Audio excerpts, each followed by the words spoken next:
And welcome back to another video. Yes, indeed. Welcome. Yes. So, what do we have today? We have the some of the original avatars. Actually, yeah, right. We haven't. We've checked Avatar of Air and Earth, I think, but I don't think we ever visited these two. Yeah, so we're kind of testing to see what they can do, what they bring to the table. Yeah, I'm actually personally very excited about Avatar of Water, so we'll talk about that soon. But is there something else you want to mention? Yes, the Grand Contest coming to Montreal, October 10th, 2026. And we're going to have lots of players coming, 54 as of right now, and 4 artists to Alan, Drew, Heidi, and Sam, who are going to grace us with their presence, I think, and it's going to be lots of fun. Sign some cards. I'm excited, Get some cards signed. Yeah, you can check out the description for the sign up and registration is hopefully we'll see you there. Okay, so let's take a look at this Avatar of Water. So this is an avatar that you've been really excited about because you think that it's not really seeing any play at all. Yeah, I actually think she's hyper undervalued. We just can never see her, and I think even she's joked about for being one of the worst avatars in the game. Oh yeah. But I don't know, I was reading the teleport ability, and it kind of got me thinking about what I could do with a lot of nearby burn spells, right? Okay. And so I checked on Curiosa what people were doing with it, with the ones who were brave enough to try. Yeah. And I did see a Steam deck. So this deck was that you're seeing in front of you is mostly inspired by that one. I made some slight changes just to make it my own, but it is almost identical to that list. I'll link it in the description so you can see the original as well. Okay. But the idea was just if I can teleport into your face and then throw a lava flow at you, or even fire breathing, which is something that I added. Mm-hmm. I don't know. It just made me really excited about that concept. So it made me think of Steam Druid. Okay. Yeah. But before the nerf to Tawny, so the Avatar of Water to me kind of feels like my Tawny. Okay. That can't be killed, unless I lose my 20 life, of course. Yeah. So whenever I need to, I can jump in, do my thing, and then the next turn jump back out. So the thing that excites me the most actually was Poison Nova, right? It was you build a board, I teleport in, I Poison Nova everything, then you reestablish a board to threaten my avatar because now I'm right in your territory, and I just zoom right back out, right? Yeah, exactly. So I get in, I do my thing, I get back out. The other thing you can do when you add the Steam Druid aggression, right, like with the cats and the kobolds and the mutations and the lions and all that stuff, the stags too. Yeah. What's really nice is you can get early tempo, and when they put their blockers, you use your avatar to teleport in and immolation them or disintegrate them or flame strike, which clears the path and lets your beaters just go free, kind of, right? So it's very exciting. But I think a card too, like Floodplain, is also important for you because you could flood the... Yeah. You basically want to always have, if you can, floodplain on your second site in front of your avatar starting position, because then you can, no matter what your opponent's playing, you can turn theirs into a water site, and then you can go right into the face of the... Yeah, exactly. Because the Avatar of Water floods the site adjacent to your body of water. So if your floodplain can turn the one in front into water, then the opposing avatars is fair game. So you can go right in there. Yeah, that's pretty aggressive. Yeah, I like it. Yeah, before we go into the Avatar of Fire, I want to just say I've been loving Wildfire lately. Imposters have made me more excited for this card, obviously because they can turn into Enchantress and animate it. Yeah. But with Avatar of Water, if I can get right in your face, I can actually cast it nearby anywhere I want. So I threw one in as a little tester. So yeah, that's great. We'll see what happens with that. So let's get into the Avatar of Fire. Yeah. So this deck is sort of, you just want to go in, you want to establish, early aggression with some of your, charge minions, Warhorse, and so on. The Colisees kind of help you a little bit, clear the path, and you just have a lot of burn spells. Yeah, the Colisees pair nicely with Gift of the Serpent, right? Just as exactly. A way to kill minions. So you have movement cards for Fine Courser, Warhorse, move your avatar around, kind of clear the board, and then you just ping your opponent for damage. In case like us, you barely have seen this avatar also, right? What it does is you can tap her to turn your fire sites into fireballs, which are 4-cost spells that shoot a projectile that deal 4 damage on impact, and then 2 damage to everything else that's there. Which is why every site needs it's important to have the fire threshold. Exactly. So some of the sites are maybe why are they there, but it's pretty essential for the avatar. Yeah, actually I tried to play with the Avatar of Fire a while ago, off camera and everything, and I actually built it a little bit without having 100% fire sights. And honestly, the avatar already kind of feels a bit too weak to put yourself in a position where when you really need that fire sight, then it's a dead draw. It's a dead draw. It feels bad. Sphere as well. What? Sphere is important because you want to keep your opponent locked at base, so it's easier for you to hit them for 4 damage. Yeah, because remember, this thing is shooting a projectile, the fireball, so you basically have to be in line, which is why you were talking about all these movement spells, right? Because as the game progresses, your opponent is probably going to try to get out of the way and not be there. So the spheres, which also is terrifying against my particular avatar, because then I can't get out of there. I can't teleport. Exactly. I can't teleport out, which defeats the whole purpose of my avatar. I'm hoping to draw it. I'm hoping you don't. I'm hoping you don't. We'll have to see. Yeah, but so you see things like Bailey, right? You can put Bailey on the site in front of your avatar. That's the whole point. It's just to kind of create this barrier, just to buy you enough time. Yeah, well, this card will encourage your opponents to go around, right? Which keeps the path clear. And same thing I wanted to put. I put also Clamor of Harpies for the same reason. If they have something weak that's in your way, you can just teleport it out of there and strike them. Yeah, exactly, for sure. We didn't mention in the Avatar of Water and also here we're both featuring Cerberus and Chain. I'm really happy to see this. Is really good. Yeah. This is good for you because it's at least a body early on that can protect you maybe while you try to accumulate your burn spells or plan your end game. Yeah. But for the Avatar of Water, it's just sweet because when I teleport into your face, the Cerberus comes with me, right? Yeah. So. Now I'm also testing the Mobbed Court, which is nice. I'm excited to see how it performs. Yeah. And I think it's going to perform really well. If you draw this against me, I think I have a lot of elites and uniques. So exactly. Let's take a look at the game and we'll see how this plays out. Yeah, I don't know about you, but I'm excited. Oh yeah, no, I think I haven't played with this avatar, so I'm really happy to see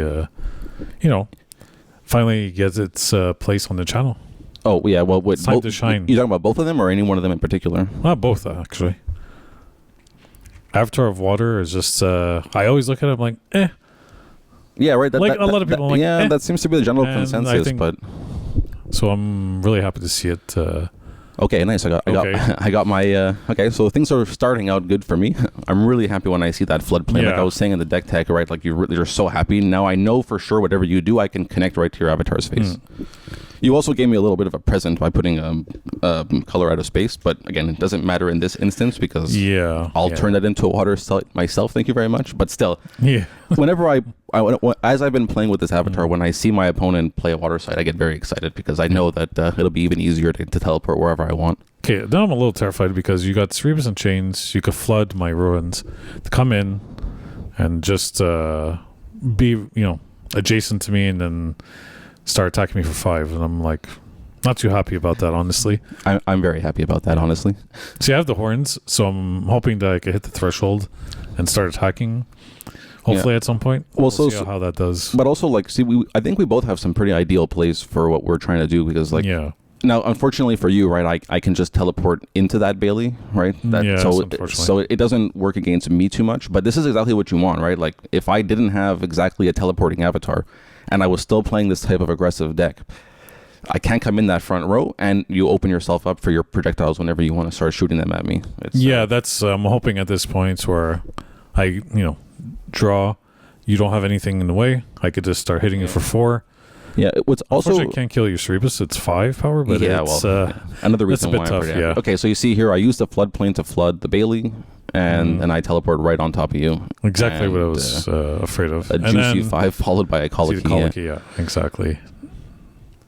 Yeah. So not looking good for me right now. You've got some 6 serious damage coming in next turn. But it's kind of interesting, and I apologize for those who are tired of this, but it's kind of akin to the Witch because turn 3, instead of playing a site, I'm already being as aggressive as possible. My avatar is being used for something other than playing a site. New drinking game. Take a shot every time. I'm so sorry. Mentions Witch. I'm so sorry. It's okay. Okay, so the field helps you a bit. Obviously, I'm not going to choose. Yeah, I'm like, okay, at least if I could get anything. Yeah. Anything I could get rid of is fine with me. I mean, the thing is, while you're trying to deal with this 5-power beast, that Colicky will just keep pinging you every turn. I'm happy to let it just go ping, ping, ping. I'm far away. You can't 2-for-1 me with a Poison Nova in case you're playing that. Yeah. And Okay, at least a blocker. I put a blocker for now, so I'm like, okay, at least I have something to block. I mean, you bought yourself a turn easy by killing something for free, essentially, and putting a blocker, which draws you a card. Like, for being behind, that's not a bad little. I mean, to be fair, you could just attack with your avatar.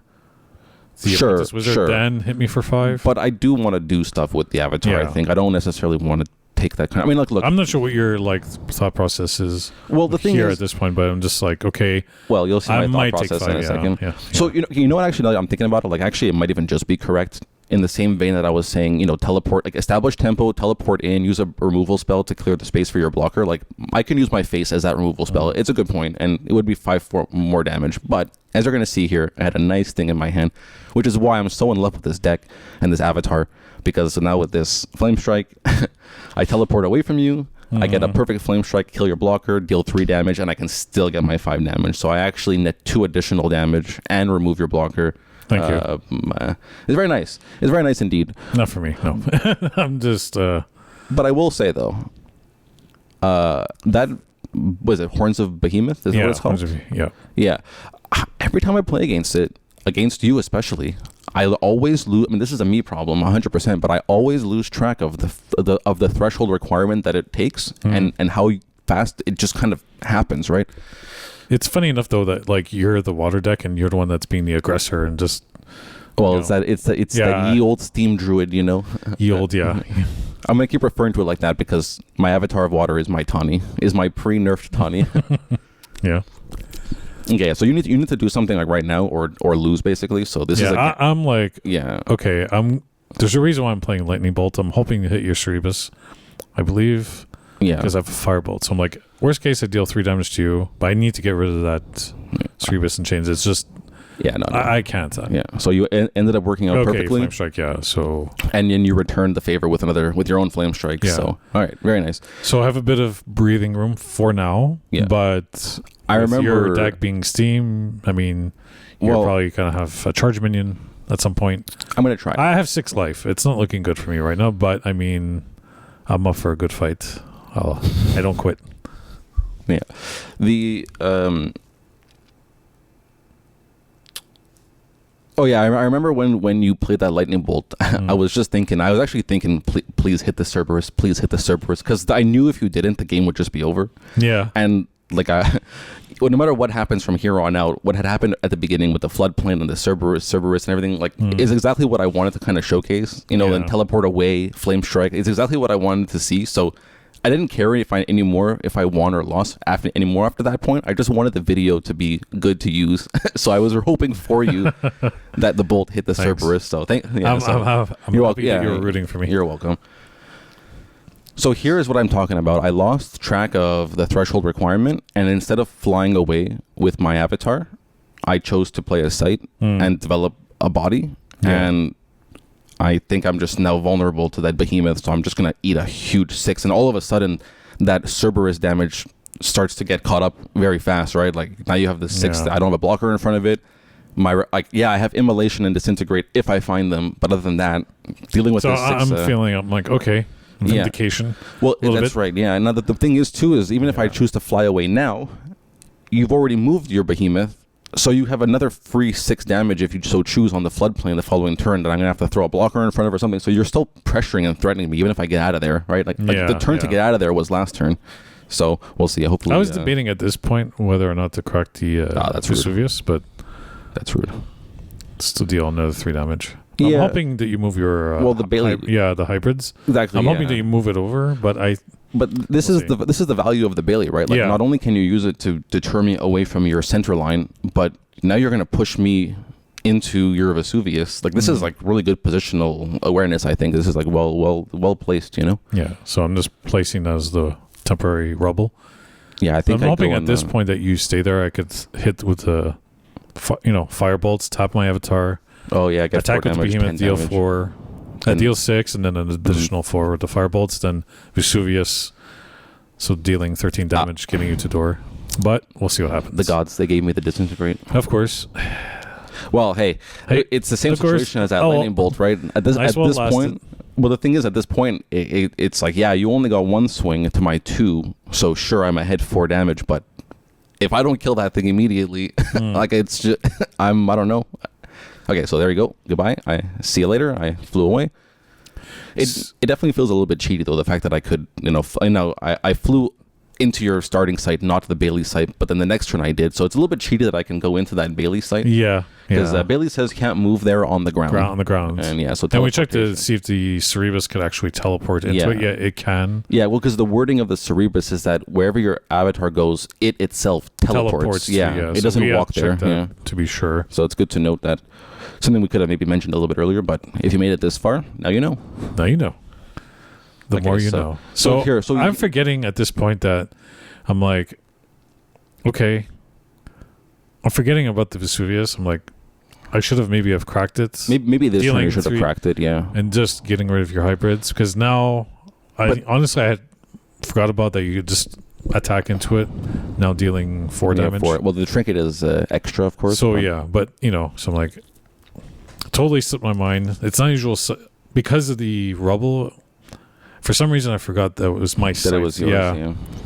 So in hindsight, I should have actually just popped it last turn. Just popped it and dealt the 4. So here, I played the Morgana, which lovely card when you play it, despicable card when you play against it. Yeah, but you can see I'm kind of shifting my positioning with her a little bit. You've already revealed, you're only playing fire sites, but you revealed lightning bolt. So let's not take the chance that you have another one. I'll just put her on the same side as my avatar. Come on, come on. Well, the thing is too, there was even almost entirely, but there was almost no point even to putting it on top of the there was the port because I can't attack into the Bailey anyways, and if I put it on the floodplain, well, you're already going to pop the Vesuvius to prevent 4 more damage. So she's that was I think the correct sure. It's with the avatar. So if I do have a bolt, the odds are 50-50 versus a guaranteed hit. I mean, you've already showed that maybe the bolt gods are on your side this time, but So unfortunately, I had to play site. It's just otherwise I was going to move my avatar to align it with yours, and you being able to teleport was a bit problematic for me. But you also needed the 6 mana to do. But honestly, I want to just say. So what? Yes, 6 mana. Okay. Now I pop Vesuvius. The thing is look, I've heard some negative opinions about Apprentice Wizard. Like it's just a worse land surveyor that cost 1 more and all these things. And I think the value of the spellcaster is worth it. I mean, you can already see here, like as you said, you had to move your avatar, and then which means don't play a side, which means all kinds of stuff, right? Whereas you play this wizard, which costs 1 more than a land surveyor for the same kind of cantrip effect, but it positionally improved your game, where now your minor explosion got rid of Morgana, which took me off of 3 free cards, right? Yeah, exactly. So this is the it has 1 power. Yeah, it's not the strongest thing. Yeah, it costs 1 more, but don't underestimate the value of your spellcasters. Yeah, spellcasters are so great. Positions matter so much in this game.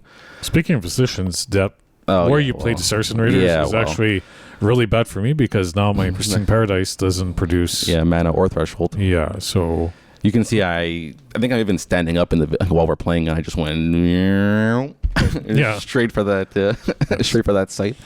So which is going to impact you here, I believe, because you're going to try to do something that you are not able to because you have. Yeah, I think. Not realizing that. I mean, you sacrificed two of your sites own already, but for good reason. For sure. Like it was almost game winning with the behemoth. 1 more turn, and I'm a little bit in trouble here. Especially with the fact that you minor explosion again. Your second burn spell still dealt me damage, just like the flame strike before. It's like you're dealing for the start that I had. You're freaking dealing a lot of damage to me. I don't appreciate.